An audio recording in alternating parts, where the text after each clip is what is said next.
Shalom Elohim. Sekali lagi Shalom Elohim. Elohim Shalom. Bersukacita pada sore hari ini Bapak Ibu Saudara yang diberkati Bapak Yahweh. Mari kita bersama-sama persiapkan kitab suci kita yang terambil dari kitab Injil Markus pasalnya yang ke-7 ayat yang ke-24 sampai dengan ayat yang ke-30. Baik, jikalau sudah menjumpai, saya akan ajak Bapak Ibu Saudara kita membacanya secara berganti-gantian. Kalau sudah siap katakan amin. Ya, haleluya. Demikian firman Tuhan ayat 24, saya mulai Markus ke-7. Dan setelah bangun dari sana, dia pergi ke perbatasan Tirus dan Sidon. Dan setelah masuk ke dalam sebuah rumah, dia berharap tidak seorang pun mengetahui, tetapi dia tidak dapat bersembunyi. 25. Sebab setelah mendengar tentang dia, seorang wanita yang anak perempuannya mempunyai rumah najis, sambil datang ia bersujud di kakinya. Dan wanita itu adalah seorang Yunani, seorang Siro Fenisia berdasarkan ras. Dan dia memohon kepadanya agar dia mengusir roh jahat dari anak perempuannya. 27. Namun Yesus berkata kepadanya, "Biarlah anak-anak diberikan terlebih dahulu, sebab tidak baik untuk mengambil roh anak-anak dan melemparkannya kepada anjing-anjing." Namun dia menjawab dan berkata kepadanya, "Benar Tuhan, sebab anjing-anjing di bawah meja pun makan dari remah-remah anak kecil." 29.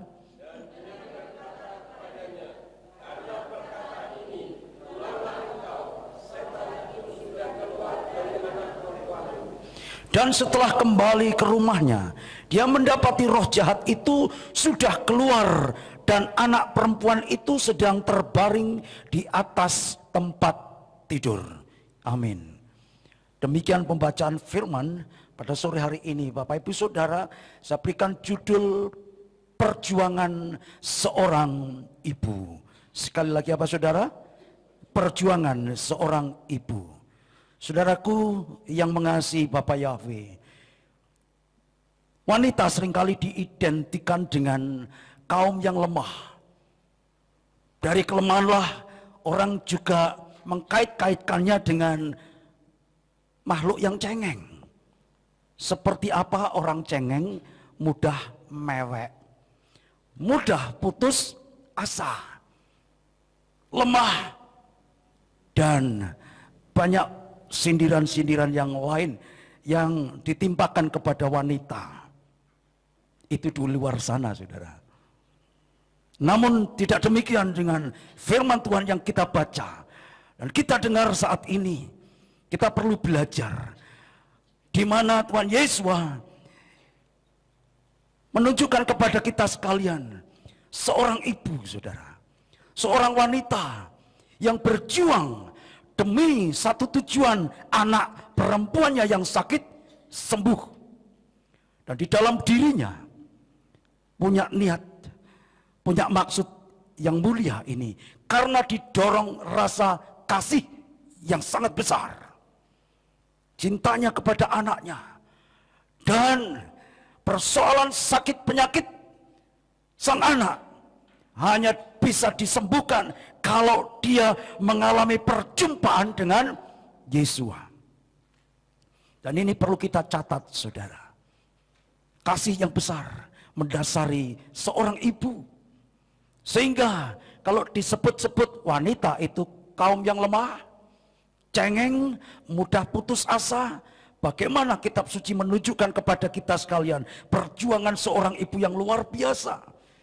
Kita tahu, saudara, ibu ini berasal dari Yunani, dari Siro Fenisia, yang tentu jaraknya tidak dekat, di mana menuju di tempat pelayanan Yesus menempuh perjalanan ribuan kilometer, saudara.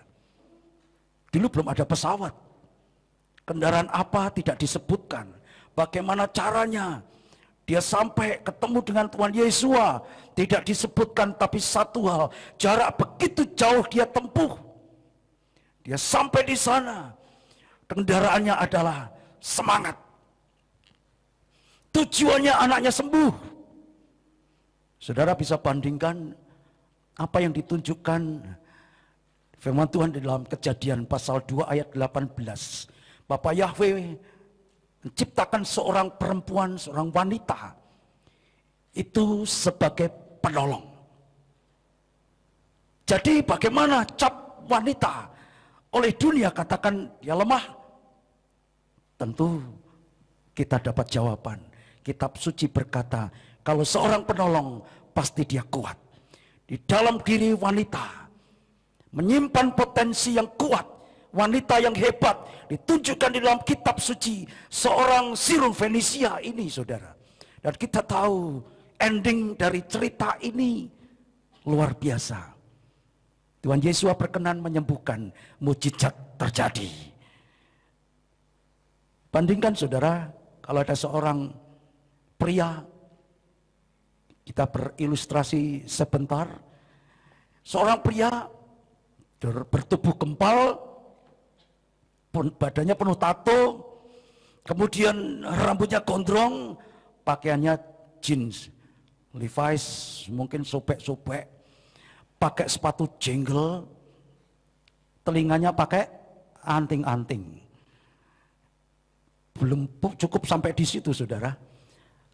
Lengan tangannya melingkar, gelang akar bahar sebesar pohon beringin di depan balai kota, sudah melingkar di sini.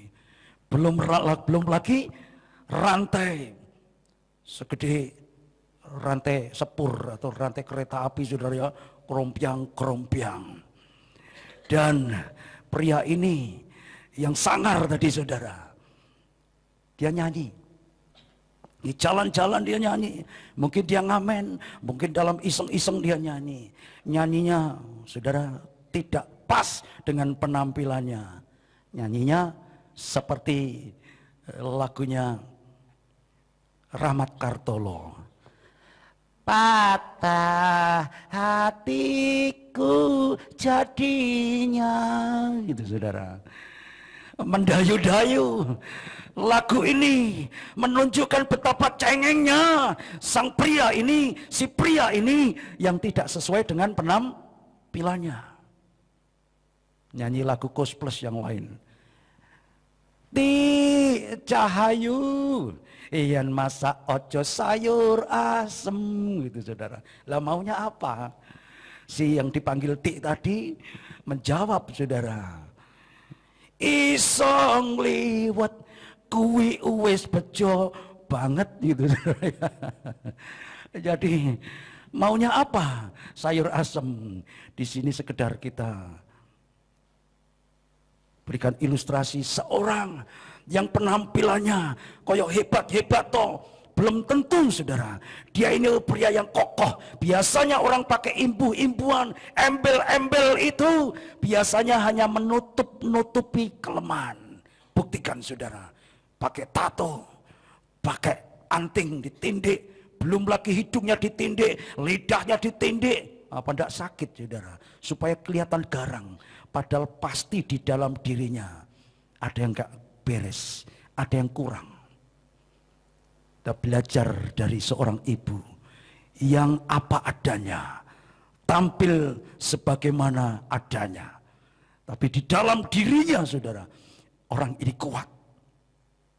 Menempuh perjalanan yang jauh, sangat jauh. Bahkan kalau kita lihat, saudara, ada hambatan tentu. Perjuangan seperti apa ibu ini menghadapinya? Yang pertama, dia dapatkan ujian mental. Ujian mental, saudara. Perhatikan, dia yang pertama, seorang ibu ditulis demikian, berarti dia seorang diri. Yang kedua, anaknya sakit. Yang ketiga, saudara, lingkungannya bisa saja belum tentu mereka empati, tapi malah mencemooh. Tuh, rasain. Anaknya sakit. Ibu yang berjuang seorang diri, dia dicemooh. Dia tidak berhenti menghadapi cemooh. Dan dia tidak melawan, tapi dia berjalan. Dia kejar tujuan, walaupun jaraknya jauh. Hambatan jarak jauh. Ibu ini tidak berhenti. Tapi saudara, waktu kita lihat di mana ayat yang ke-24 dikatakan, dan setelah bangun dari sana, dia pergi ke perbatasan Tirus dan Sidon, dan setelah masuk ke dalam sebuah rumah, dia berharap tidak seorang pun mengetahui, tetapi dia tidak dapat bersembunyi. Di dalam terjemahan lain disebutkan, Yesua melarang orang memberitahukan keberadaannya. Kata melarang, sebagaimana dia berharap tidak ada orang yang tahu. Di sini perempuan ini sudah dapat pesan, tertolak. Tidak boleh, jangan. Mungkin di depan pintu tertulis dilarang masuk. Ibu yang berjalan jauh, ibu yang sudah keroyo-royo, menggebu-gebu, kepingin ketemu Tuhan Yesus, tetapi di depan matanya ada larangan, saudara. Apakah ibu ini terus mundur? Apakah ibu ini terus berhenti? Apakah ibu ini putus asa? Saya rasa tidak. Karena seorang ibu ini sungguh-sungguh luar biasa. Dan kita lihat saudaraku ayat yang ke-26 dikatakan, dan wanita itu adalah seorang Yunani, seorang Silo-Fenisia berdasarkan ras. Catat baik-baik saudara, rasnya sudah dibeda-bedakan. Dia mendapatkan diskriminasi menurut ras. Kita tahu Yesus sendiri berkata, aku diutus hanya kepada domba-domba Israel yang terhilang. Kalau demikian Bapak Ibu Saudara, kita lihat Tuhan Yesus sendiri yang berkata, perempuan ini tidak layak, tidak berhak. Dia sudah dibedakan menurut ras. Sekarang kita tahu Tuhan Yesus sendiri sudah tidak mau. Tetapi ibu ini tidak berhenti sampai di sana. Dia percaya di dalam Yesus. Tidak seperti apa kata orang, tidak seperti apa yang dia dengar. Perasaan seorang ibu begitu dalam. Dia peka, Yesus punya kasih yang sempurna. Yang percaya katakan amin. Di dalam Yesus ada kasih yang sempurna. Dan kita tahu ujung-ujungnya dia mendapatkan jawaban. Bagian yang kedua, ujian apa saudara? Iman. Ujian mental sudah dihadapi. Karena Bapak Yahweh tidak mau setiap orang yang percaya punya mental takut, penakut, pengecut. Ibu ini luar biasa. Dia gagah perkasa, dia berani bahkan pemberani. Kerumunan massa dia terobos. Dan Yesus melihat ini orang luar biasa ini. Dan sekarang tes yang kedua adalah iman. Coba ketika ibu ini mulai mendekat, dan sekarang Yesus bisa melihat, siapa kamu? Siapa kamu? Karena wajah dari ibu ini tentu terlihat dia bukan bagian dari kita. Logat bicaranya mungkin juga bukan logat yang sepadanan dengan kita. Kalau dapat pertanyaan, siapa kamu? Maka bahasa sehari-hari saudara sering dengar ngaca. Ngaca. Sakit saudara. Kalau begitu saudara dan saya mungkin mengalami apa yang ibu alami ini saudara. Begitu mau ketemu Yesus, tapi di depan mata kok begitu ya Yesus, kayaknya enggak sih. Kayaknya tidak. Ibu ini punya keyakinan. Dia percaya hati Tuhan tidak seperti apa kata orang. Pertanyaannya yang menghunjam tadi, siapa kamu? Kita akan dapat jawaban nanti. Yang berikutnya, pertanyaan kemudian, sabar. Rohani ya saudara, rohani sekali, sabar. Tetapi saudara, seringkali ketika kita ini dihadapkan pada sabar, yang diartikan adalah sabar karena belum waktunya, belum saatnya. Betul. Tapi ketika tes kesabaran yang kedua adalah tes kesabaran secara emosional, saudara. Seringkali kita dihadapkan pada tes ini, kesabaran kita. Mungkin di perempatan jalan kalau kita naik kendaraan, satu saat di lampu merah, tadi sudah siap-siap, begitu lampu kuning, hijau menyala, kita segera berjalan. Dan kita sudah tahu kita arahnya mau lurus. Tiba-tiba nyelonong dari kiri, saudara. Motong di depan mata. Wer gitu, rasanya teratap. Dan darah naik. Rasanya mau marah. Aku pukul saja. Beberapa waktu lalu saya dengan istri di tempat yang ramai, padat, di mana di depan itu ada jembatan. Setelah jembatan ada pertigaan. Agak naik jalannya, kemudian dekat pertigaan itu ada gang kecil turun. Tentu di situ cukup ramai karena di sebelah gang itu ada sekolah. Wah, waktu padat jalannya merayap, tahu-tahu saya sudah di paling kiri naik kendaraan roda 2. Ada kendaraan meraung-raung dari samping kiri, wong rong rong rong dengan cepat sekali. Wes, wah, di sini rasanya membuat darah mendidih. Weng, akhirnya dia telusup. Wah, anak ini harus dikasih pelajaran ini. Saya deketi dia. Istri saya, Pak, sudah, jangan. Sudah tuwek bareng.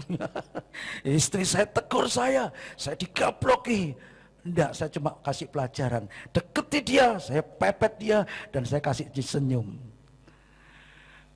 Tapi senyum saya juga menambah nyaman, nambah meriah. Ketika kopling saya tekan, gas saya juga ikut-ikutan. Weng, gitu, saudara. Bapak ini sudah tidak muda lagi. Maksudnya, mbok jangan begitu. Kalau orang kaget bisa celaka. Mungkin kalau belum bertobat, tangan ini bukan ngegas, tapi mungkin menari gitu, saudara, di dekat wajahnya. Tetapi sudah bukan waktunya. Kita harus sabar menguasai diri. Ibu ini dapat tes kesabaran, saudara. Dan imannya yang percaya bahwa kalau aku ketemu Yesua, meskipun aku dituntut kesabaran, meskipun aku dituntut dari kesabaran, harus nunggu berduyun-duyun waktu, capek, tenaga, dan sebagainya. Ibu ini tidak berhenti untuk meminta pertolongan, memohon kepada Yesua yang sanggup menyembuhkan. Karena di dalam benaknya, kalau aku ketemu Yesua, anakku pasti sembuh. Dan kita tahu endingnya. Tapi kita lihat, saudara, bagian yang ketiga ini kita dapat pelajaran yang luar biasa. Persoalan bisa kita hadapi kapan saja, di mana saja. Siapapun saya dan saudara, kita bisa menghadapi, kita punya persoalan sebagaimana ibu ini. Kalau anaknya sakit, tetapi bagaimana respon? Yang ketiga ini bicara respon.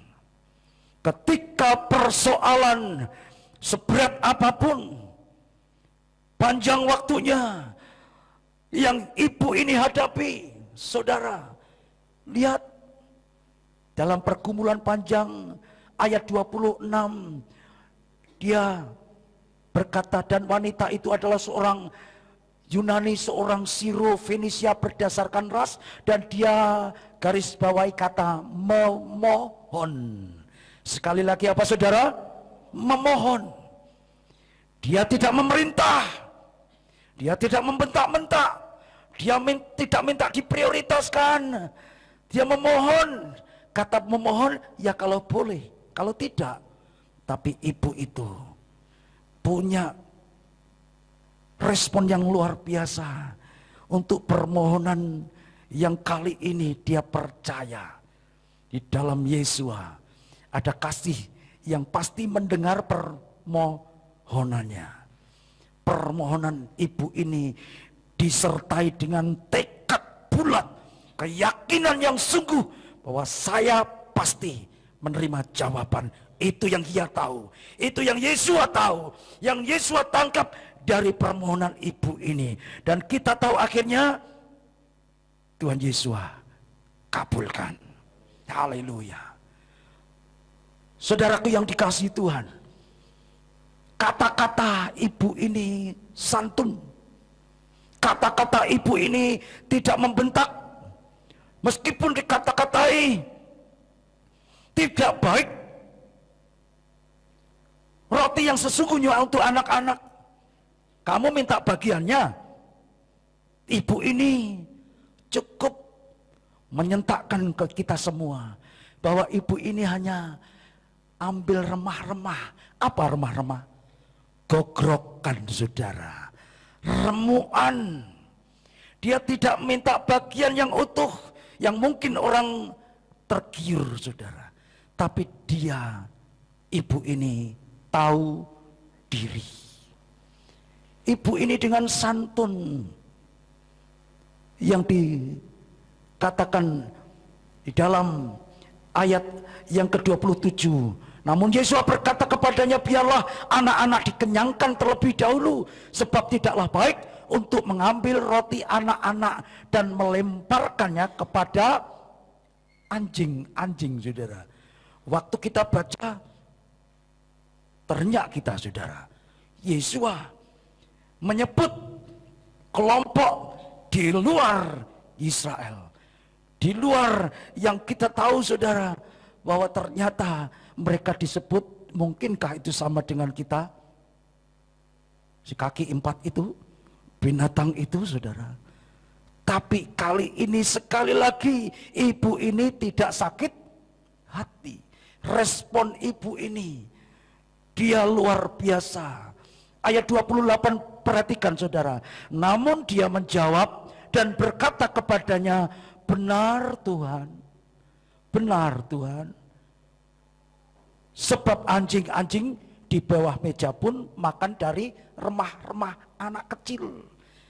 Kata yang diucapkan ibu ini menunjukkan betapa rendah hatinya dia.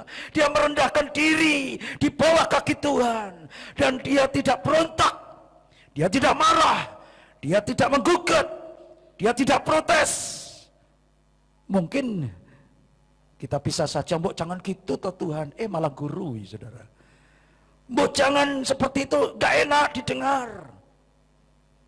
Ini Tuhan sedang mengajar kepada kita sekalian lewat kehidupan seorang ibu yang sangat luar biasa.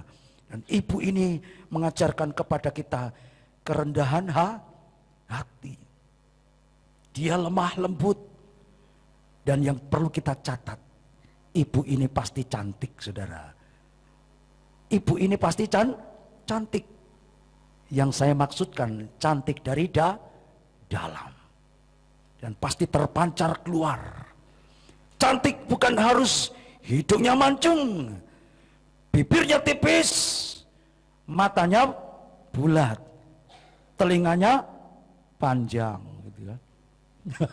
Saudara, ibu ini pasti cantik, apapun keberadaannya. Lihat saudara, dari dalam dirinya terpancar kecantikan yang sesungguhnya, inner beauty. Seorang yang cantik dari dalam itu tidak membosankan.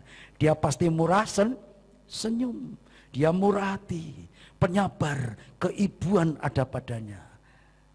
Berbeda di luar sana, saudara. Mungkin dia cantik parasnya menawan, saudara. Tapi ketika saudara berjumpa, ketika saudara berbicara, maaf bicaranya ketus. Karena lihat siapa yang diajak bicara. Bicaranya sengal-sengol. Maka apa yang saudara mau katakan? Cantik-cantik kok kayak gitu, gitu kan saudara. Jadinya cantiknya hilang. Sayang sekali saudara. Tapi saya percaya yang cantik itu ada di sini. Karena kita dari dalam semua cantik di pemandangan Bapa Yahweh. Yang diberkati tepuk tangan yang meriah, yuk haleluya. Haleluya. Semua cantik, semua menawan. Dan itulah kehilatnya. Dia memberikan kepada kita kekuatan untuk mencapai tujuan. Karena kita tahu kalau kita ketemu secara pribadi dengan Yesua, Sang Penyelamat, Sang Penyembuh itu, segala urusan, segala persoalan pasti selesai. Dan dialah yang sudah memberkati kita selama ini. Dia yang sudah memelihara selama ini.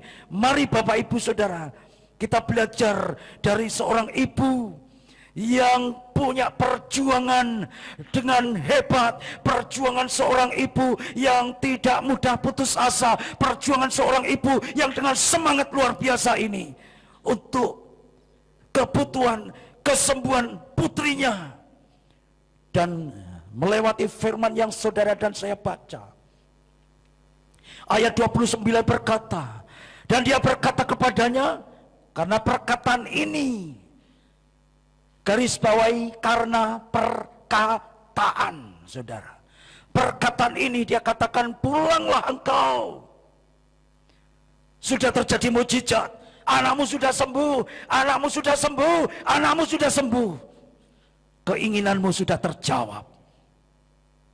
Karena perkataan, saudara. Respon dari seorang ibu dalam menghadapi persoalan, saudara. Setiap kali saya dan saudara dihadapkan persoalan, disitulah, saudara, saatnya Bapa Yahweh ingin melihat aslinya siapa kita.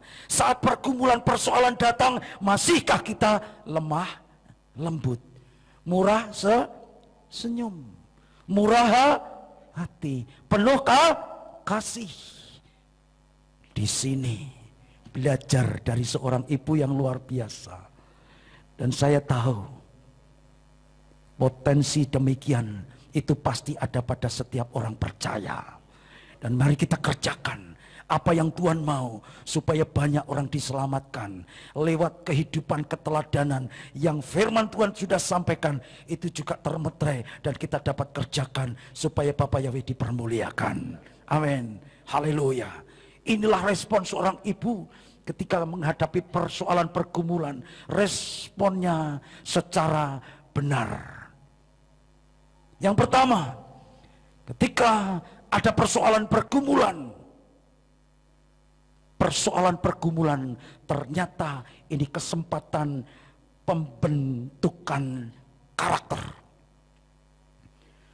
Dia mau, Bapak Yahweh mau, supaya karakter saya dan saudara yang dulu, yang kemarin, mungkin saya dan saudara tidak menyukakan hatinya, mungkin jadi sandungan banyak orang, tapi kali ini Bapak Yahweh lewat pergumulan dan persoalan Dia izinkan terjadi, supaya saya dan saudara karakter kita terbentuk.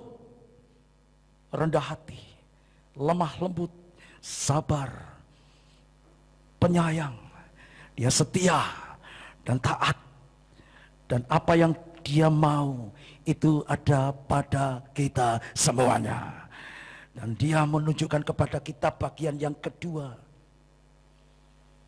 Saudara, ketika persoalan datang, ternyata inilah saatnya pendewasaan iman. Walau saya dan saudara ini sesungguhnya pergumulan, persoalan, ada fitnah sana sini, dan dicemooh, tidak berhenti sampai di sini, saudara. Mungkin ada banyak orang punya rencana tujuan untuk menjatuhkan kita sekalipun. Tetapi setiap saya dan saudara karakter kita sudah berbeda. Saat ini iman kita yang harus Sungguh-sungguh, lebih sungguh-sungguh lagi kita percaya kalau tidak hari ini, nanti. Kalau tidak nanti, besok Tuhan pasti menjawab. Tuhan pasti buka jalan.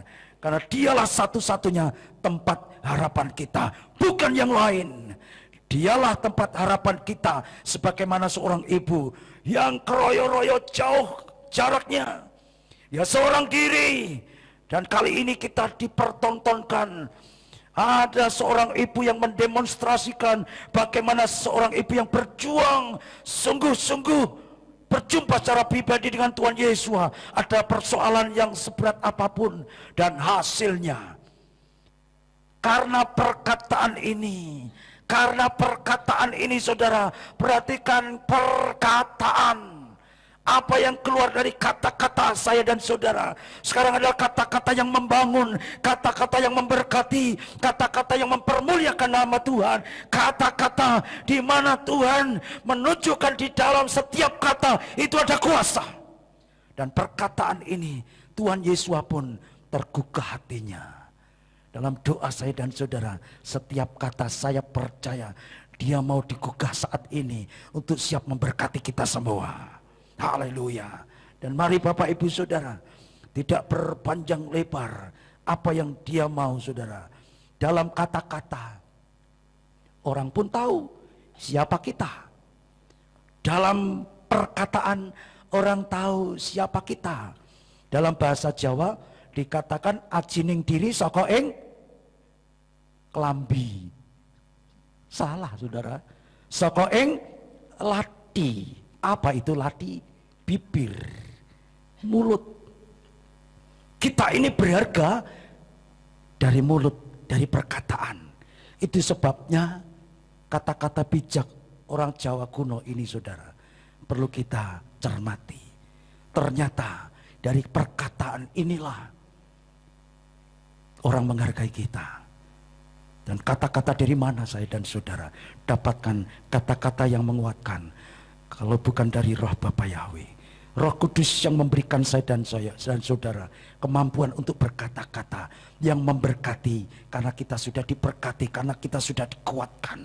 Dan hasilnya, saudara, bagian yang keempat, ketika kita melakukan, ketika wanita itu melakukan, endingnya adalah Tuhan menjawab doa. Pulanglah, anakmu sudah sembuh.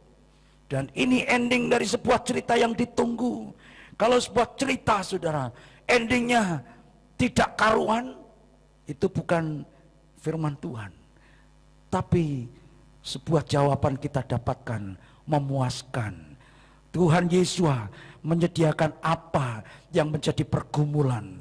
Dan hari ini Bapak Ibu Saudara, Dia menunjukkan kepada kita sekalian. Yuk kita baca ayat yang ke-30 bersama-sama. 1, 2, 3.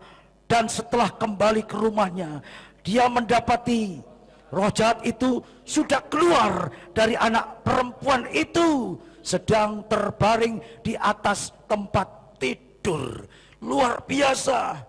Tuhan menjawab, dan jawabannya membuat kita semua sungguh-sungguh kagum. Tuhan Yesus, perkataannya layak dipercaya. Tuhan Yesus, kata-katanya penuh kuasa. Dan kata-kata yang Tuhan Yesus tunjukkan kepada kita sekalian hari ini, Tuhan mau ada di dalam setiap kita. Kata-kata yang berkuasa.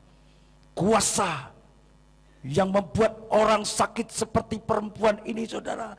Waktu ibu ini sampai di rumah, lihat ibu ini tadi mau pergi, tentu anak ini walaupun tadi mungkin tidak tersadarkan diri. Nak, anakku, jangan pergi kemana-mana ya, Nduk. Ibu mau cari obat. Walaupun anak ini tidak sadar, tetapi ibu ini sebentar, nak, kamu akan sembuh. Ibu akan ketemu Yesua, akan mencari Tuhan. Engkau pasti sembuh sebentar ya, nak. Kata-kata ini menghibur.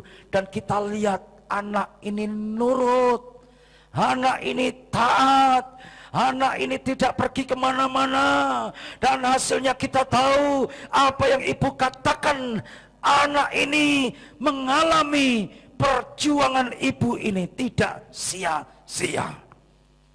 Di sini Tuhan menjawab doa. Karena perjuangannya, ibu ini tidak goyah imannya. Ibu ini tidak lemah mentalnya. Dan yang terjadi mujizat. Ada mujizat karena Tuhan ada. Kalau ketemu, kalau berjumpa secara pribadi dengan Tuhan, mujizat itu masih ada. Dan perjuangan ibu ini menunjukkan bukti bahwa ketika seseorang ini sungguh-sungguh memperjuangkan segala sesuatu, tidak mudah tergoyahkan oleh ujian apapun bentuknya. Saudara dan saya bertahan dalam segala ujian, Tuhan mengabulkan karena penyertaan Tuhan, janjinya digenapi. Sekali lagi di dalam Tuhan Yesus, kasih-Nya sempurna. Amin. Saya tidak akan berpanjang lebar.